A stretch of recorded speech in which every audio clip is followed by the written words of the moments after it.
Brexit Secretary David Davis, right, and International Trade Secretary Liam Fox leave 10 Downing Street. Prime Minister Theresa May held an emergency Brexit cabinet meeting in an attempt to resolve tensions over the UK's Irish border plan. Britain's Prime Minister Theresa May welcomes Israel's Prime Minister Benjamin Netanyahu to Downing Street.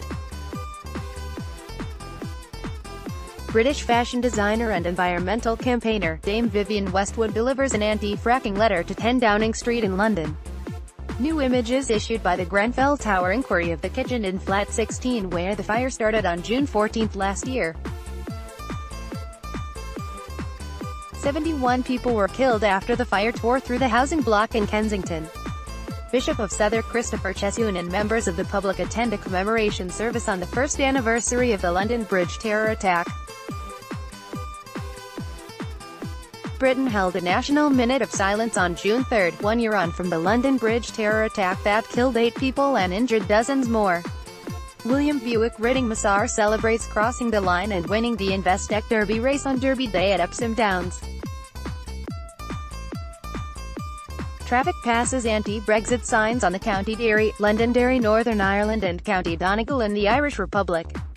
Northern Ireland could be given joint EU and UK status and buffer zone on its border with the Republic, under new plans being drawn up by David Davis, according to reports. Eleanor Crossy Malone displays an abortion pill packet after taking a pill as abortion rights campaign group Rosa, Reproductive Rights Against Oppression, Sexism and Austerity distribute abortion pills from a touring bus in Belfast, Northern Ireland. Flouting Northern Irish governmental laws which forbid the use of abortion pills, the group are also protesting outside offices belonging to the main political parties in the province. Women in Northern Ireland have been prosecuted for buying abortion pills over the internet, and it is illegal for a woman to have an abortion unless in special circumstances, unlike the rest of the United Kingdom. The Republic of Ireland voted in favour of pro-choice last week in a referendum. West Midlands police officers carrying out scene searches near to where a 15-year-old boy was fatally stabbed in Wolverhampton. A view at Westminster Abbey from the medieval Triforium that is hosting an exhibition in London. The Queen's Diamond Jubilee Galleries, set more than 16 meters, 52 feet, above the Abbey floor in the medieval Triforium, will open to the public for the first time on June 11, displaying over 300 treasures from the Abbey's collection which will tell the rich thousand-year history of the institution at Westminster Abbey. People enjoy the hot weather on Bournemouth Beach during Bank Holiday Monday in Dorset. Chris Ashton of the Barbarians scores against England at Twickenham. Lightning strikes over the City of London. Rory McIlroy took the clubhouse lead into round 3 of the BMW PGA Championship at Wentworth. Alistair Cook batting against Pakistan during the first Test match of the summer at Lord's Cricket Ground, London. Home Secretary Sajid Javid speaking at the annual conference of the Police Federation of England and Wales at the International Convention Centre in Birmingham. Felix, 2, sits next to messages and flowers left in Manchester, ahead of the Manchester Arena National Service of Commemoration at Manchester Cathedral to mark 1 year since the Manchester attack.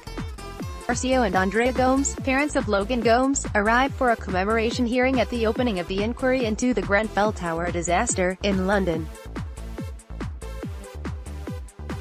Brackley Town celebrate after winning the Build Base FA Trophy final after they beat Bromley on penalties at Wembley Stadium. Actress Meghan Markle reaches Prince Harry at the altar in St George's Chapel at Windsor Castle for their wedding service. Workers from the Covent Garden branch of TGI Fridays on a picket line outside the restaurant as they strike in a dispute over pay. Members of Unite are taking action on Friday in a row over tips and payment of the minimum wage. Police officer talks to a homeless man in Windsor ahead of the wedding of Prince Harry and Meghan Markle. Wing Commander John Butcher, commanding officer of 617 Squadron, left jokes with Britain's last surviving Dambuster Squadron leader George "Johnny" Johnson, during an event to mark the 75th anniversary of the Dambusters raids at RAF Coningsby.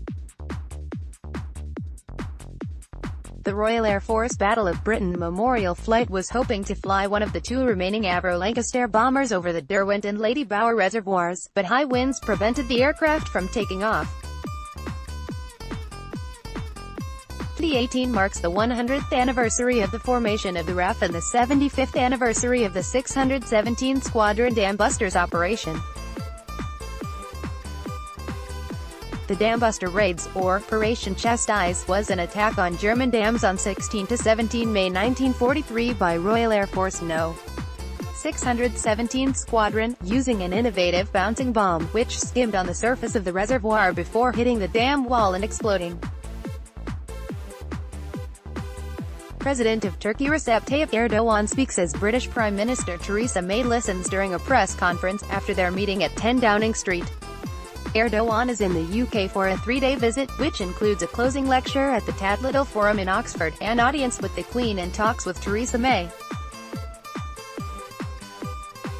The funeral cortege of Alfie Evans goes past Evidence Goodison Park Ground in Liverpool.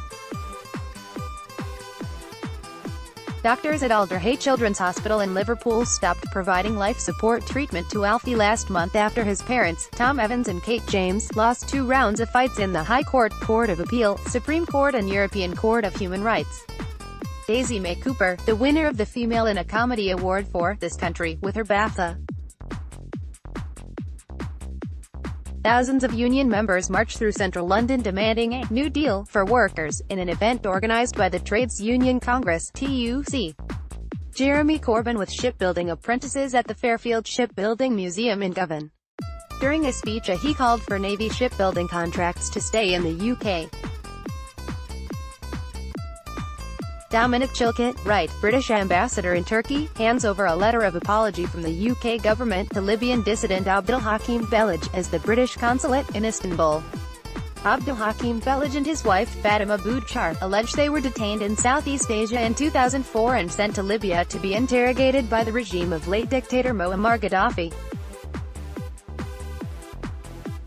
Britain acknowledged Thursday that its intelligence agents played a role in the kidnapping and torture of an opponent of the late Libyan leader Muammar Gaddafi, a rare admission of wrongdoing by British spies. The coffin of former House of Commons Speaker Lord Michael Martin, followed by his widow Mary, is carried from St Aloysius in Glasgow after his funeral. The former Labour MP died on Sunday, April 29 after a short illness at the age of 72. Mayor of London Sadiq Khan and Labour MP Heidi Alexander. Ms Alexander is standing down from Parliament after being confirmed as London's Deputy Mayor for Transport, replacing current Deputy Mayor Val Shawcross. Arsene Wenger bids farewell to Arsenal Football Club in the stadium he helped to build in more ways than one. It was Wenger's final home game of after 22 years in charge. Arsenal sent him off with a 5-0 victory over Burnley. Manchester City celebrate with the trophy after winning the Premier League title. Anti-independence supporters wave Union Jack flags as thousands of demonstrators march in support of Scottish independence through the streets of Glasgow. Prime Minister Theresa May with her supporters during a visit to Wandsworth Town Hall, where the Conservative Party retained control of Wandsworth Council in the local elections. Jeremy Corbyn outside a polling station in Islington after voting in the local elections. A memorial to George Michael outside his house in Highgate, North London. George Michael's family have since asked fans to remove their tributes from outside the late singer's former homes for the sake of his neighbours. Lester Morisman during May Day celebrations at Bradgate Park in Newtown, Linford, Leicestershire. Sajid Javid outside the Home Office in Westminster after he was appointed as the new Home Secretary. Celtic celebrate after winning. They confirmed winning the Scottish Premiership by beating rivals Rangers 5-0 at Celtic Park. People release balloons outside Alder Hey Children's Hospital in Liverpool, following the death on Saturday morning of Alfie Evans, who was being treated at the hospital. The 23-month-old died at 2:30 a.m., parents Kate James and Thomas Evans said on Facebook. The youngster was at the center of a legal battle over his treatment that touched hearts around the world. U.S. Secretary of State Mike Pompeo, right, speaks with British Foreign Secretary Boris Johnson, left, and Belgian Foreign Minister Didier Reynders, centre, during a meeting of the North Atlantic Council at NATO headquarters in Brussels. NATO held its last major meeting in its old headquarters, with talks focused on strained ties with Russia, a fresh peace effort in Afghanistan and a new training mission for Iraq. A protester wearing a mask depicting Facebook CEO, Mark Zuckerberg, flanked by two protesters wearing angry emoji masks, protest outside Portcullis House in central London. Facebook CTO Mike Schroepfer appeared in front of British members of Parliament on the Digital, Culture, Media and Sports Select Committee in the wake of allegations that information on millions of its users was misused. Members of the military work in the Maltings shopping area, close to the bench where Russian former double agent Sergei Skripal and his daughter Yulia were found critically ill 7 weeks ago. The area around the bench where the couple collapsed is one of 9 sites to be cleaned in an operation that is likely to take several months. A statue in honor of the first female suffragette Millicent Fawcett is unveiled as Prime Minister Theresa May and Mayor of London Sadiq Khan look on during a ceremony in Parliament Square. The statue of women's suffrage leader Millicent Fawcett is the first monument of a woman and the first designed by a woman, Turner Prize-winning artist Gillian Wearing-Oak, to take a place in Parliament Square. Prince William arrives at the Lindo wing of St. Mary's Hospital with his children, Prince George and Princess Charlotte, after his wife Catherine, the Duchess of Cambridge, gave birth to a son. Kenya's Eliud Kipchoge crosses the finish line to win the men's elite race at the London Marathon 2018. Team England athletes during the Commonwealth Games Team England parade in Victoria Square, Birmingham. Varun Chopra of Essex during the Specsavers County Championship Division 1 match between Essex and Lancashire at the Chelmsford County Cricket Ground. The game is being played in the warmest April temperatures in 70 years. A young boy cools off in the fountains in Piccadilly Gardens in Manchester.